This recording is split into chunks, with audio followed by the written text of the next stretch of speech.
بسم اللہ الرحمن الرحیم۔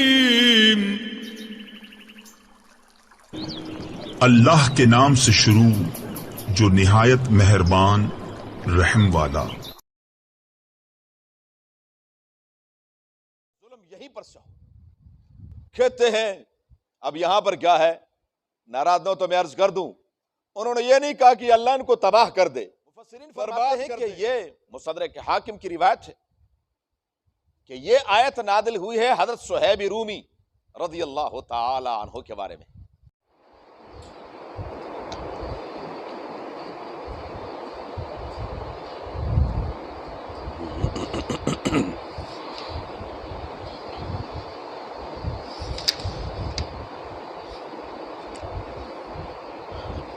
اعوذ باللہ من الشیطان الرجیم، بسم اللہ الرحمن الرحیم۔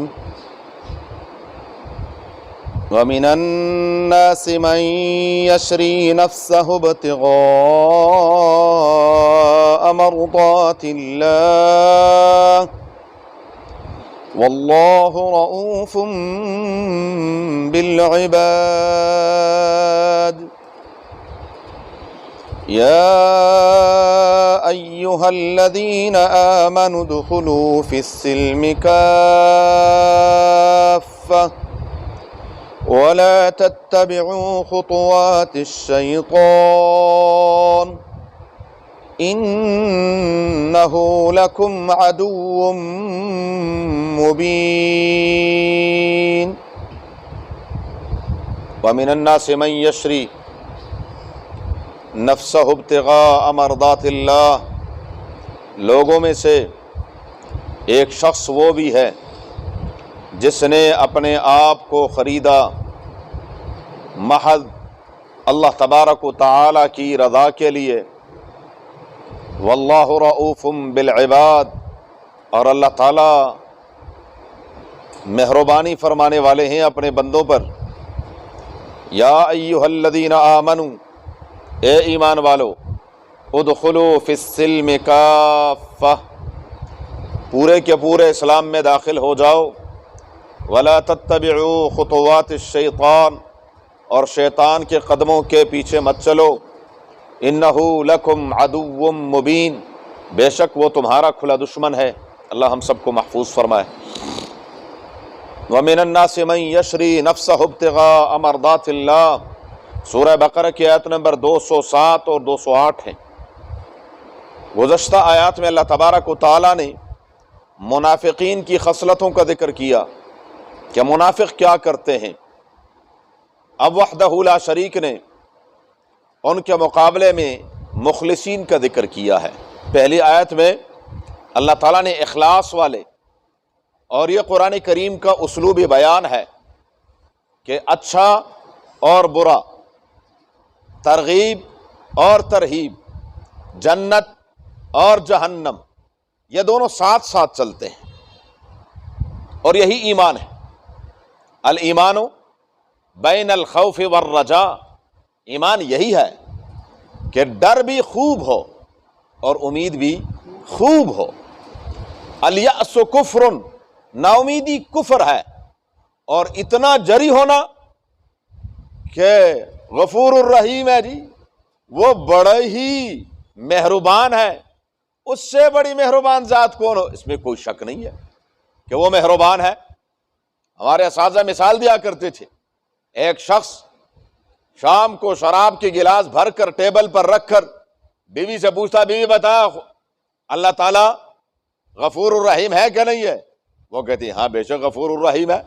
اور کسی اللہ والے سے اس نے کہا کہ اس مصیبت میں مبتلا ہوں، خاوند میرا یہ کرتا ہے، اور اس میں کوئی شک نہیں کہ وہ غفور الرحیم ہے، میں اس کا انکار کر نہیں سکتی۔ اللہ والوں نے کہا علاج ہے، اس کا علاج یہ ہے جب وہ کہے کہ ہاں بتا غفور الرحیم ہے، تو آپ کہنا کہ ہاں بے شک غفور الرحیم ہے، لیکن قہار اور جبار بھی ہے۔ ان بطش ربک لشدید بھی ہے، شدید العقاب بھی ہے۔ وہ بھی ابھی ایمان تھا، بس جب یہ سنا ٹھک کر کے گلاس گر گیا ہاتھ سے۔ ہماری تو صورتحال ہی کچھ اور ہم ابا جی اور زیادہ تقریر نہ کریں آپ، زیادہ بحث نہ کریں آپ، بس ٹھیک ہے نا، ہمیں پتا سارا، اپنے مطلب کی سب پتا ہے، اور جو اپنے مطلب کی نہیں وہ سنتے ہی نہیں۔ سننی وہی ہے جہاں سے اپنا مطلب نکلتا ہو، بس وہی۔ تو فرمایا رب العالمین نے وَمِنَ النَّاسِ مَن يَشْرِي، تو میں عرض کر رہا تھا کہ یہ قرآن کا اسلوبی بیان ہے، طریقہ یہ ہے کہ وحدہ لا شریک، اپنے بندوں کے اندر دونوں باتیں ہوں، کہ ترغیب بھی ہو، اللہ تبارک و تعالیٰ سے امیدیں بھی خوب ہوں۔ سیدنا عمر فاروق رضی اللہ تعالیٰ عنہ فرمایا کرتے تھے، اگر قیامت کے دن اللہ تبارک و تعالیٰ اعلان فرما دیں سب معاف ہیں سوائے ایک کے، ڈر اتنا ہے کہیں ایک عمر نہ ہو۔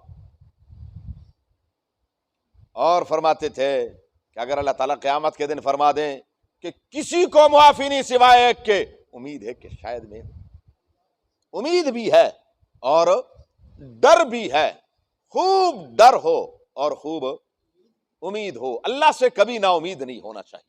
شیطان کا ایک وار انسان کے اوپر یہ ہوتا ہے کہ اس کو نا امید کر دیتا ہے کہ اب کیا ہے، آپ اندازہ لگائیں، صرف کبھی کبھار غور کر لیا کریں، ہم دنیا کے حالات سے بہت جلدی دل برداشتہ ہو جاتے ہیں۔ انسان ہے نا، وَكَانَ الْإِنسَانُ عَجُولًا، یہ بہت عجلت پسند ہے، ہر کام میں بس تھک جاتا ہے کہ بس ایسے، اور آتے ہیں باقاعدہ کہتے ہیں قاری صاحب آپ سے ایک ہفتہ پہلے بھی کہا تھا کہ دعا کریں، اور تو بھائی وہ ہمارا مخروض ہے کہ ہم کہیں کر دے اور وہ کر دے، اس کی مرضی ہے۔ یعقوب علیہ السلام اللہ تعالیٰ کے پیغمبر ہیں، کوئی شک ہے؟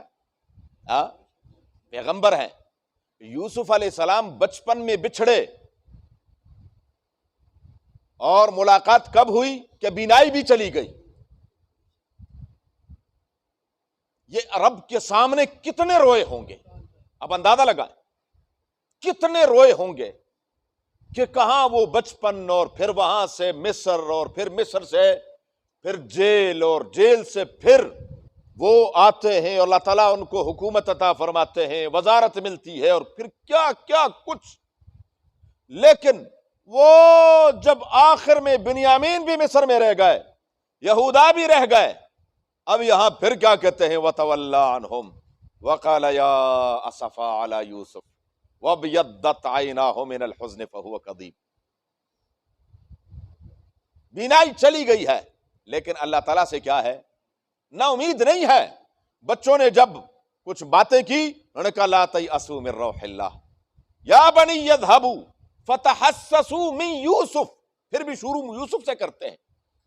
جب ساری تفصیل بتائی کہ اس طرح فلاں فلاں بنیامین بھی رہ گیا، یہ بھی ہو گیا، وہ بھی ہو گیا، فرمایا بیٹے پریشان نہ ہو، جاؤ تلاش کرو یوسف کو، فتحسسوا من یوسف واخیہ ولا تیأسوا من روح اللہ، کیوں؟ انہ لا ییأس من روح اللہ الا القوم الکافرون۔ مایوس تو اللہ سے کون ہوتا ہے؟ کافر ہوتا ہے، اور ہم مایوس ہو کر جائیں کہاں؟ کوئی ہے؟ اور اگر کوئی اور در ہے کہ جسے ٹھک پک ہو سکتا ہو، اب تو خیر ماشاءاللہ ٹھک پک والے نکلے، چٹکی کا دم، سبحان اللہ، چٹکی والے بابا، اب کئی معاملات نکل آئے۔ رب العالمین تو کسی کے کام چٹکی ایسے نہیں کرتے، رسول اللہ مبارک نے تو یہ نہیں فرمایا کہ بس جاؤ ادھر کیا ہے، جاؤ بھائی مسئلے حل ہو گئے۔ یہ پتہ نہیں ٹک اور پڑک کیا چیز ہے، ہماری سمجھ سے باہر ہے، اس کا شریعت سے کوئی تعلق نہیں ہے۔ شریعت نے کیا، رب سے مانگتے رہو، مانگتے رہو، مانگتے رہو، وحدہ لا شریک کی مرضی ہے، وہ جب چاہے دے دے۔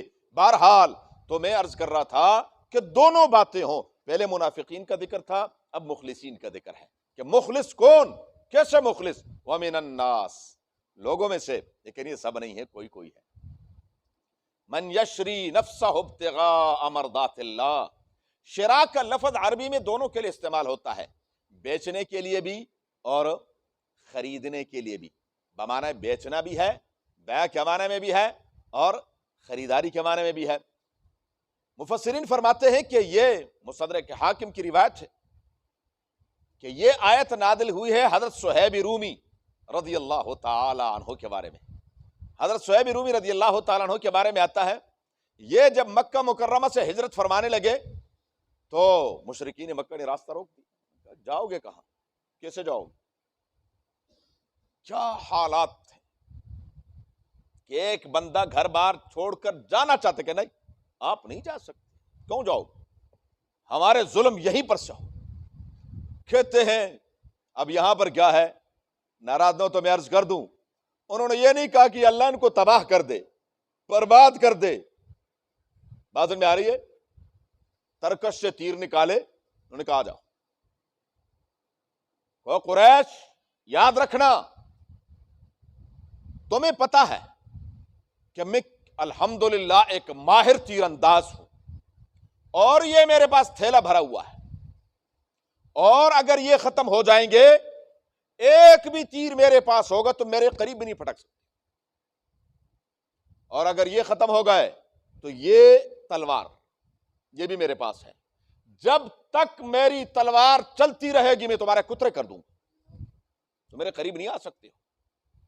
اس سے بہتر نہیں ہے کہ میرا جو فلاں جگہ جتنا مال ہے وہ سب میں مباح کرتا ہوں لے لو، لیکن میرا راستہ چھوڑ دو تاکہ میں اپنے محبوب صلی اللہ علیہ وسلم کے پاس چلا جاؤں. قربانی دی، سب کچھ کی. قریش نے بھی کہا کہ بھائی عافیت اسی میں ہے کہ مال پہ گزارا کر لو ورنہ خیر نہیں ہے. دعا بھی ہو اور دوا بھی ہو، دعا بھی ہو، اور ہم یہ بات کرتے ہیں لیکن دین کے معاملے میں آ کر کے استغفر اللہ استغفر اللہ. ہمارا دین جی لاتوں کے بھوت باتوں سے 60 لاکھ آدمی عرفات میں رو رو کر دعائیں کرتے ہیں. امریکہ تباہ ہوا؟ بولو بولو. ہاں، ان نہتوں نے کیا کیا؟ ہاں، اسلحہ لیا، جیسا کیسا بھی تھا. رب العالمین نے مدد شامل حال فرمائی. ذلیل ہو کر نکلا کہ نہیں نکلا؟ ہاں، 60 لاکھ رو رو کر دعائیں کر رہے ہیں. قبول ہو رہی ہے؟ ہاں، دعا تب قبول ہوگی جب میدان میں نکل کر دعا کرو.